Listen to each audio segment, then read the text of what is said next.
Ang liit. Ayan o. Asan? Ayan. Ang liit. Pero piling ko hinog na to. Kunin nga natin guys. Ay Diyos ko, makarante kaya nga abot. Ayan o. Ay.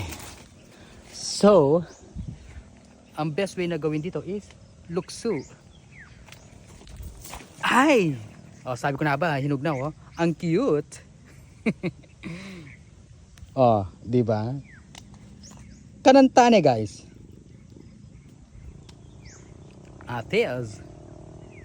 Ano ba yung English ng ates? Sugar apple, di ba? Sarap. Sumobra naman sa kaliit. Tingnan mo oh. Maliit lang.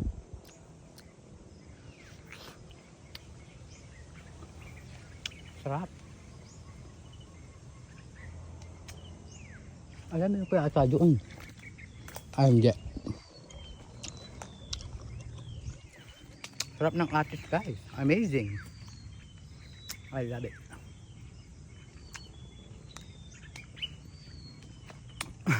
Naghahanap pa tayo, no? Ano? Puro atis yung mga yan guys.